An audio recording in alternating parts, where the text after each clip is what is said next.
Johnny Roca reflexiona y hace muy bien en haberlo hecho, que tampoco la institución puede servir para delincuentes comunes. Por supuesto, los de saco y corbata.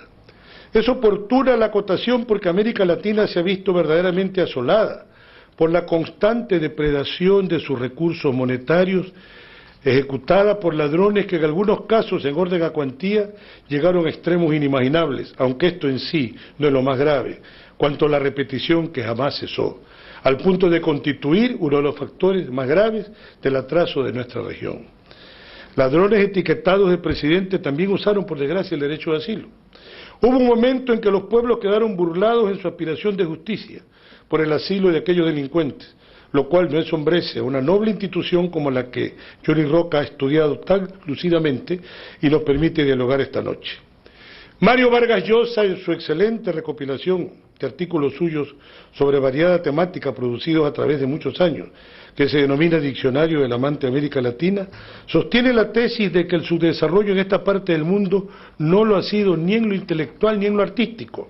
Al contrario, se ha destacado en ese campo y ha brillado, ocupando un lugar de honor en el mundo entero a través de sus literatos, a través de sus pintores, a través de sus historiadores, a través de sus pensadores políticos. La cita que hago es a propósito de cómo América, y obvio el Ecuador, tienen un sitio de primer orden, modélico, como estrictos cumplidores del asilo político, de tan honda significación para el ser humano y para la colectividad.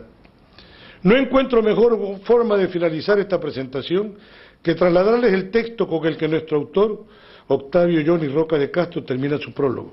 Nos dice: la dinámica de la vida internacional marca la tendencia a reafirmar la institución del asilo como una práctica del derecho de gentes, pero también abre un espacio de reflexión para exigir una aplicación más justa y rigurosa, a fin de no poner en peligro su supervivencia como consecuencia del abuso desmedido de su ejercicio. Gracias.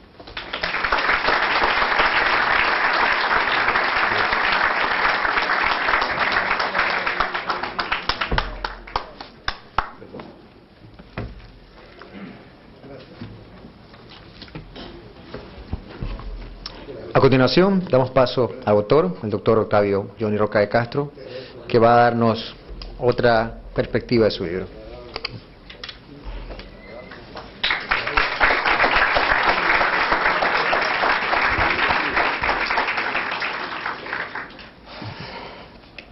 Muy buenas noches. Al momento de agradecer la presencia de tan distinguido y selecto auditorio, quiero también agradecer a la Universidad Espíritu Santo por su deferencia y apoyo logístico y aval académico para la presentación de esta obra. Igualmente quiero hacerlo con la editorial Edino, que ha copatrocinado en la persona de su director en esta publicación, más allá de las tensiones y los pulsos que tuvimos semana a semana, mes a mes, hasta que la obra pudo fructificar. Pero muchas gracias, Ramiro, porque el propósito es sacar el mejor producto, digamos, no solamente en el fondo, en el aporte intelectual con rigor académico, sino también en el aspecto de forma. Se conjugaron fondo y forma en esta obra. Muchas gracias.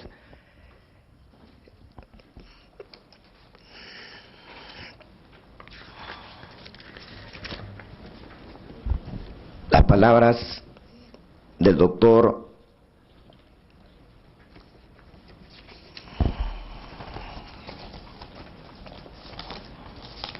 Jacinto Velázquez Herrera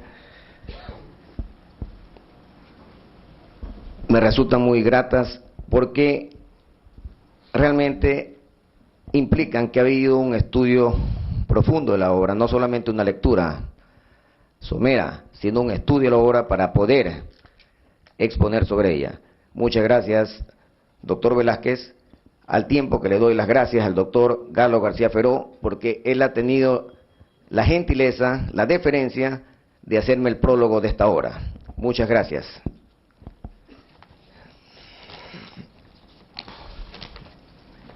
Bien, toda sociedad política y jurídicamente organizada reconoce de modo explícito el derecho de sus miembros a ejercer actividad política dentro de la esfera estatal y, por tanto, el derecho a expresar su conformidad o bien a disentir, sea de la forma, sea de la estructura organizacional del Estado, como de su forma de gobierno y aún de las decisiones políticas que éste adopte. Lo expuesto constituye la premisa básica sobre la cual se edifican los estados de signo democrático con régimen plural de partidos políticos y cuyos gobiernos respetan el libre tránsito de las ideas políticas y demás manifestaciones del pensamiento expresados en el convivir social. Es precisamente bajo el imperio del Estado social de derecho donde están mejor garantizadas las libertades públicas y los derechos fundamentales del hombre. Es en este marco normativo e institucional donde prevalece la libertad de expresión y de prensa, y se privilegia el derecho a disentir y hacer de la tolerancia a la opinión ajena el ejercicio de una virtud ciudadana. Pero ¿qué ocurre en la orilla opuesta, en los regímenes totalitarios, donde las libertades se ven restringidas y los derechos humanos conculcados? ¿Qué ocurre en los estados cuyo gobierno es autoritario o lo es de carácter tiránico y opresor, cuando ejecuta acciones reñidas con la democracia y con el imperio del Estado de Derecho? ¿Qué ocurre en los estados con gobierno de mentalidad policial que buscan controlar las conductas individuales y sociales, reprimiendo la libertad de expresión y de prensa, y de paso, acosando y desprestigiando a la oposición política por el solo hecho de serlo? Intolerantes en grado sumo, que al fin de alcanzar sus fines políticos no escatiman la oportunidad para manipular ni a las cortes judiciales ni a la fuerza pública, ni les importa poner en riesgo la institucionalidad jurídica del Estado. Estos gobiernos erigidos en dictadura han sido moralmente deslegitimados por la conciencia ciudadana, sin que importe si dichas dictaduras son de derecha o de izquierda, de base populista o ideológica, o si su composición es civil o militar. Da igual, porque siguen siendo dictaduras. Y tampoco importa si llegaron al poder mediante un golpe de Estado o si llegaron por la vía constitucional, porque en este último caso, si no es la ley y el Estado de Derecho el que preside sus actos, aunque vistan ropaje democrático, siguen siendo dictaduras. Y frente a las dictaduras, ¿cuál debe ser la conducta social? ¿De sometimiento o de rebelión? La respuesta es no al sometimiento, porque desgraciado el pueblo que ve reprimidas sus libertades y se resigna servilmente a vivir bajo el yugo de la tiranía y de la opresión. Ese pueblo es dos veces esclavo. Esclavo por lo que calla y esclavo por lo que ha renunciado a vivir en libertad, porque no ha entendido que la libertad es para el espíritu lo que el pan es para el cuerpo. Pero ¿cómo permanecer impasible ante la sistemática represión de los dictadores de turno? Tiranos y dictadores han existido en todos los tiempos, y los pueblos no han permanecido indiferentes ante el mal que los agobia.